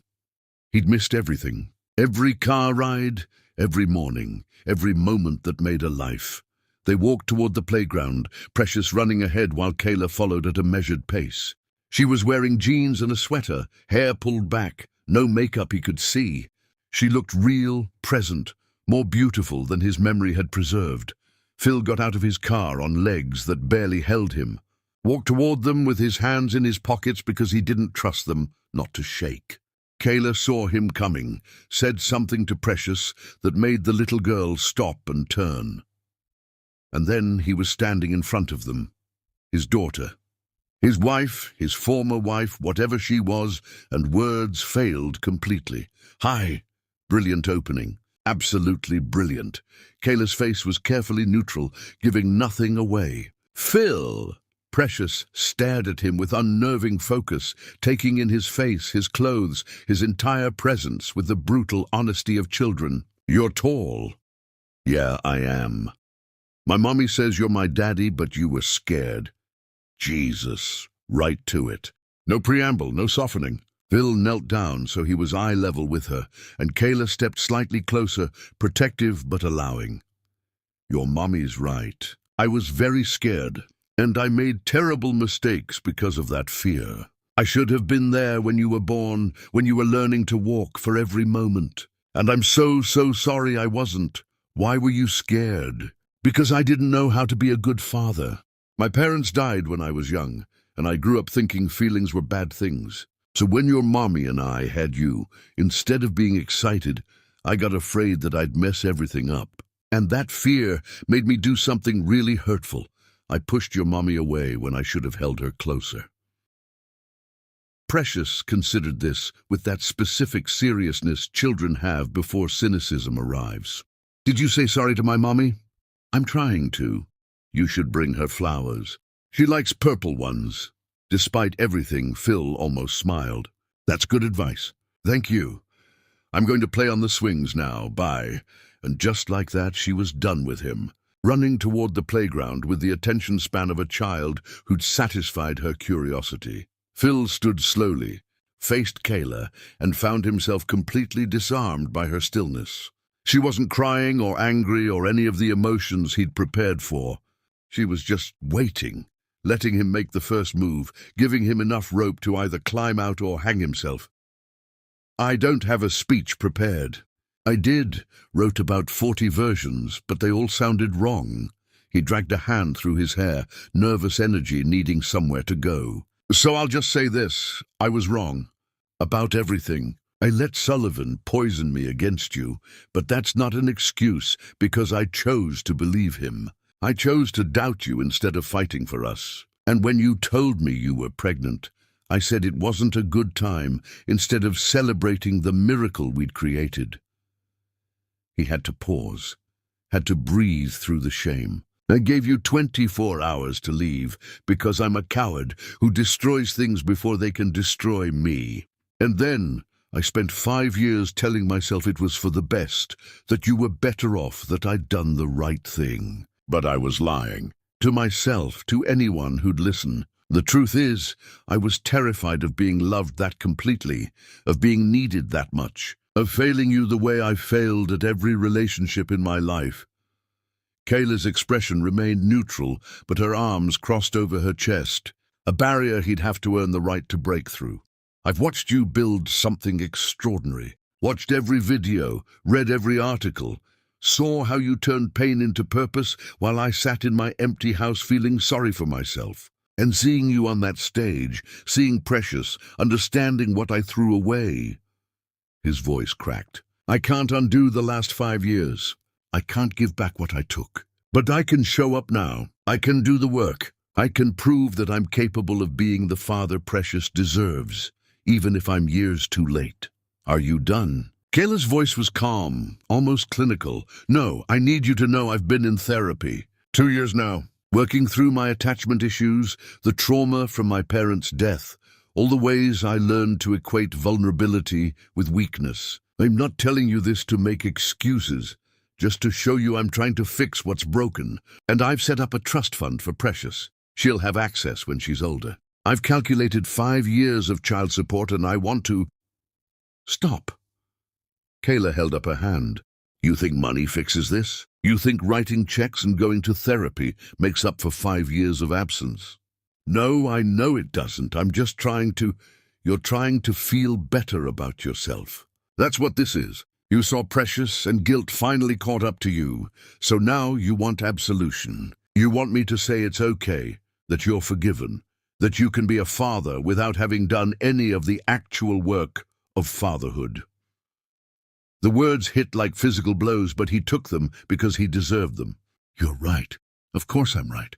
Do you know what it was like? Being pregnant and alone, going to appointments where they ask about the father, and I have to say he's not involved. Giving birth with no one holding my hand, bringing her home to an apartment the size of your closet, and having to choose between electricity and food. I'm not done. Do you know what it was like, watching her grow up with your face, your mannerisms, knowing she'd eventually ask why her father didn't want her? preparing for that conversation since she was born, trying to find words that wouldn't break her heart. You get to feel guilty now, 5 years later, after I've already done all the hard parts. You get to show up when the worst is over and play father to a child who's already extraordinary without you. I know I don't deserve. No, you don't. You don't deserve her smile or her trust or the chance to be her father. But here's the thing. This isn't about what you deserve. It's about what Precious deserves. And she deserves a father who shows up, who's honest, who doesn't bail the second things get hard. Can you be that? Not the version of yourself you perform for boardrooms, but the real, flawed human version who's willing to fail and try again. Phil met her eyes, saw the test in them, the challenge. I don't know. But I want to try. I want to show up every day and prove that I'm capable of change. Not for you. I know I destroyed any chance of us. But for her. Because she didn't choose any of this. And the least I can do is give her a father who's trying. Kayla stared at him for a long moment, and he saw the war happening behind her eyes. Protection versus possibility, rage versus grace. Finally, she spoke. I forgive you. The words landed like a bomb in reverse, destroying defenses instead of building them. Phil felt his knees buckle slightly, had to lock them to stay standing. What? I forgive you? Not because you've earned it through these desperate attempts or this speech. I forgive you because holding on to that anger was keeping me chained to who I was when I needed you instead of embracing who I've become without you. Forgiveness is for me, not you. It's how I move forward. Kayla, but forgiveness doesn't mean trust. Trust is built in minutes, hours, days of showing up consistently, of putting Precious's needs above your guilt, of being the father she deserves, not the husband you failed to be. You want to know her? Fine, but we do this on my terms. Supervised visits at first, consistent schedule. You don't get to show up when convenient and disappear when it's hard. And if you hurt her, if you give her hope and then abandon her the way you abandoned me, I will make sure you regret it for the rest of your life. I understand. Whatever terms you set, I'll follow them. I just want the chance to don't make promises yet. Show up first. Prove you're capable of consistency. Then we'll talk about promises. She walked toward the playground, and Phil stood there processing what had just happened. She'd forgiven him, agreed to let him know Precious, given him a chance he absolutely didn't deserve. Why did it feel like he'd just signed up for the hardest test of his life? Kayla called Precious over, and the little girl came running, out of breath and happy. Kayla knelt down to her level. Baby, remember how I said your daddy was scared, but that he might want to be in your life? Well, he's here now, and he wants to get to know you. Would that be okay? Precious looked at Phil with those eyes, his mother's eyes, God, and then back at Kayla. Will you still be my mommy? Always, forever. Nothing changes that. Okay, can he push me on the swings? You always push wrong. Kayla laughed despite herself. I do not push wrong. You push too high. It's scary fun, but mostly scary. Phil felt something crack open in his chest. I can push you on the swings. If that's okay with your mom. Kayla looked at him, and in her eyes he saw the weight of 5 years, the scars he'd left, and the tentative possibility of something new. 1 hour. Then we leave. And Phil, don't push too high. She's brave enough without encouragement. Got it. Not too high. Precious grabbed his hand, small fingers wrapping around one of his, and pulled him toward the swings, chattering about school and her favorite color, and a book she'd read about dinosaurs. Phil followed, barely breathing, trying to memorize everything about this moment. Behind them, Kayla watched from a bench, arms wrapped around herself, and felt the weight of 5 years begin to lift. Not disappear, it would never disappear, but transform into something different. Something like hope. This wasn't a fairy tale ending. It was the messy, complicated beginning of rebuilding. And she had no idea if Phil would follow through, if he'd keep showing up, if he'd prove capable of the consistency he promised. But she'd given him the chance. Not for him, but for Precious. who deserved a father willing to fight for her. And maybe, just maybe, Phil Salt had finally found something worth fighting for. Chapter 10. The Beginning. Healing doesn't mean the damage never existed. It means the damage no longer controls your life. The first visit lasted exactly 1 hour. Phil pushed Precious on the swings, not too high as instructed, and listened to her explain the social dynamics of preschool with the seriousness of a diplomat discussing international relations. Kayla watched from her bench, ready to intervene, but trying to give them space. When the hour ended, Precious hugged him goodbye without prompting, her small arms barely reaching around his waist, and said, "You're not as scary as I thought you'd be." That's the nicest thing anyone said to me in years. The second visit happened the following week. Same park, same bench, but this time Phil brought a book Precious had mentioned, something about a girl who befriended dragons, and they sat in the grass while he read to her, doing voices that made her giggle. Kayla watched him stumble over the story, clearly uncomfortable with performance, and saw something she'd forgotten, his willingness to look foolish for something that mattered. The third visit, Precious asked if they could get ice cream after the park. Kayla almost said no, protective of routine and boundaries, but Phil waited quietly for her decision without pushing. One scoop, then home. At the ice cream shop, Precious ordered purple chocolate chip because of course she did, and Phil got the same just to see her smile. They sat at a small table, and Kayla watched her daughter and the man who'd once been her husband navigate conversation like strangers learning each other's languages. "Do you have a job?" Precious asked, licking her cone with focus. "I run a company. It's not as exciting as it sounds." "What's the company do?" "We help other businesses work better." "It's complicated. Adults always say that when they don't want to explain." Phil laughed, genuine and surprised. "You're right. That's a cop-out. We basically help companies treat their employees better, make sure they're being fair and ethical, like what my mommy does." "Yeah, kind of like what your mommy does." Over the following months, the visits became routine. Phil showed up every week, sometimes twice, never missing a scheduled time. He learned Precious's allergies, her favorite songs, the specific way she liked her sandwiches cut. He attended her preschool graduation, sitting in the back row while Kayla sat in front, and when Precious saw him, she waved enthusiastically and whispered loudly, "That's my daddy."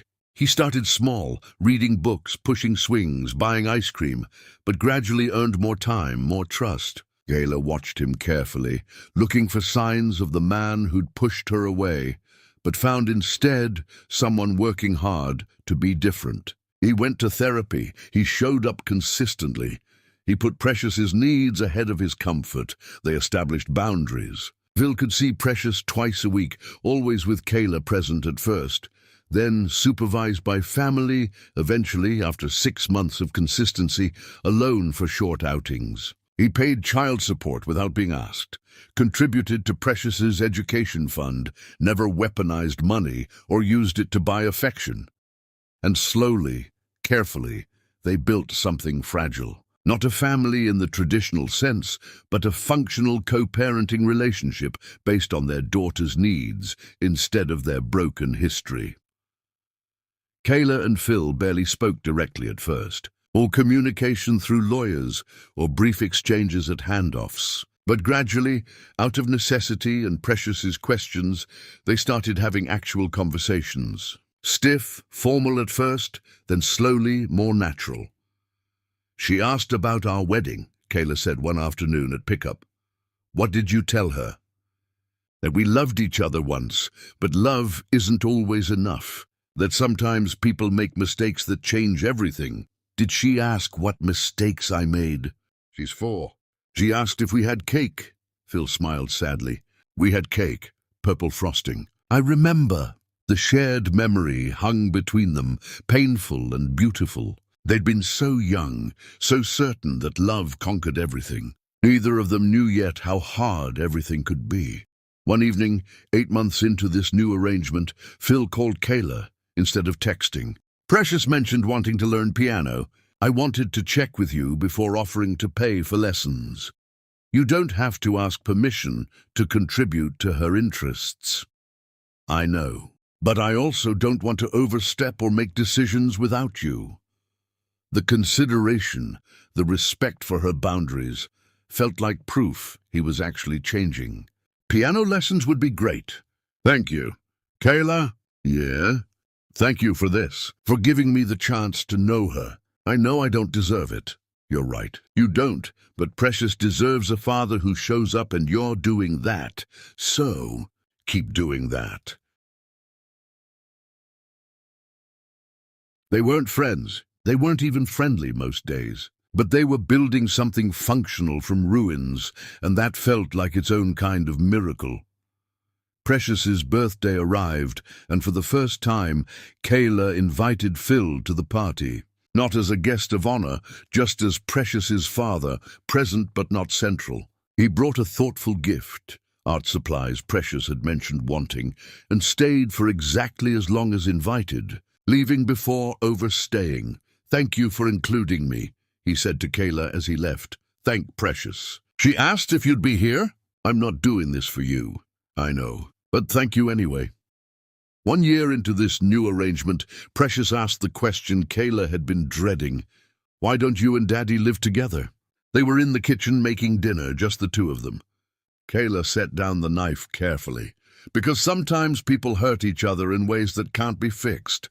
Your daddy and I loved each other once, but we weren't good for each other. We made each other sad more than happy, so we chose to live separately so we could both be better. Are you still sad? Sometimes. But mostly I'm happy, because I have you, and that's the best thing that ever happened to me. Daddy seems sad sometimes, too. He probably is, but that's something he has to figure out, not something you need to fix. Precious considered this with her usual seriousness. I think you should both be happy, together or separate. It doesn't matter as long as you're happy. Wisdom from a 5-year-old. Kayla pulled her daughter close. When did you get so smart? I was born this way. That evening, Kayla thought about what Precious said. About happiness, about choosing it regardless of circumstances. She'd built an extraordinary life from the ashes Phil left behind. She had her daughter, her work, her purpose. She'd transformed pain into something meaningful. Was she happy? Most days, yes. Was there a part of her that still ached for what they'd lost? Also, yes, both things could be true. Phil called that night. I know this is unusual, but I wanted to tell you something. I fired my entire board. Well, replaced them with people who actually believe in ethical business practices instead of just profit margins. Why are you telling me this? Because you were right about everything. And I spent 5 years protecting systems that didn't deserve protection, while pushing away the person who was trying to make me better. So I'm fixing it. Not to impress you or win you back or anything like that. Just because it's the right thing to do. Kayla felt something shift in her chest, some old wound beginning to scar over. That's good, Phil. I'm glad you're doing that. I'm trying to be someone Precious would be proud of. Someone you wouldn't regret letting into her life. You're getting there. Keep showing up. Keep doing the work. I will. Kayla? Yeah? I'm sorry. I know I've said it before, but I need you to know I mean it. Not just sorry for leaving, but sorry for every moment I made you feel small or questioned your worth. You were always extraordinary. I was just too broken to see it. Kayla closed her eyes, felt tears threatening. I know, and I've forgiven you. Not because you earned it, but because I needed to let go of the anger to move forward. But forgiveness doesn't mean forgetting. It just means I'm not letting what you did control who I'm becoming. Fair enough. Good night, Kayla. Good night, Phil. 2 years into their co-parenting arrangement, something shifted. Phil picked Precious up for their weekend together, and Kayla watched them drive away without the fear that used to accompany his absence with their daughter. He'd proven himself consistent, reliable, present. He'd become a father. Not perfect, he still struggled with emotions, still defaulted to solving problems with money when presence was what Precious needed. But he was trying, learning, showing up even when it was hard. Kayla had started dating again. Nothing serious, Just coffee with a kind man who made her laugh and didn't need her story explained. When she mentioned it to Phil during a handoff, she watched for his reaction. That's good. You deserve someone who appreciates you. Are you seeing anyone? No, I'm focusing on being a father and running my company ethically. The rest can wait. Some part of Kayla that she didn't want to examine felt relief at his answer. But she buried it, reminded herself the chapter was closed, that they were building something new that didn't include romantic reconciliation. One evening, 3 years into their co-parenting journey, Precious was in bed, and Kayla and Phil sat in her living room having a necessary conversation about school choices. They'd become comfortable around each other again, not like they used to be, but functional. She's thriving, Phil said, looking at photos on Kayla's wall. You've done an incredible job raising her. We've done a good job. You've been present, consistent. That matters, but you did the hardest parts alone. I can't ever make that right. No, you can't, but you can keep showing up, moving forward. That's enough. They sat in companionable silence, and Kayla realized something startling. She didn't hate him anymore. Didn't love him either, not romantically, but she didn't hate him. They'd built something new from the ruins of what they'd been, not a marriage, but a partnership focused entirely on their daughter. Was it enough? Maybe. Was it what she'd dreamed of years ago? No, but dreams change, and sometimes the life you build from broken pieces is stronger than the one you'd planned. Thank you, Phil said suddenly, for not giving up on the possibility that I could change, for letting me prove I'm capable of being better. I didn't do it for you. I did it for Precious. I know, but thank you anyway. Kayla looked at him, this man who'd destroyed her and whom she'd rebuilt herself despite, and felt peace. Not forgiveness in the fairy tale sense, not reconciliation, just peace with what was and what could never be again. You're welcome. Now go home. Precious has school tomorrow, and you have that early meeting you mentioned. He stood, gathered his things. At the door he paused. If you need anything, for Precious or yourself, I'm here. Not as your ex-husband, but as someone who owes you more than I can ever repay. I'll remember that. After he left, Kayla sat in her living room, in the house she'd bought with money she'd earned, surrounded by the life she'd built from nothing, and felt something she hadn't felt in years, complete, not because Phil was back in their lives, not because they'd reconciled or reunited, or any of the things movies promised, but because she'd survived the worst and built something beautiful anyway, because her daughter was happy and healthy and growing up with two parents who'd learned how to put her first. Because healing didn't mean the damage never existed. It meant the damage no longer controlled her life. This wasn't a fairy tale ending, but it was a beginning, the kind that acknowledged pain while building toward hope. The kind that said broken things could be repaired differently, maybe even stronger than before, and sometimes that's better than happily ever after. That survival transformed into something like grace.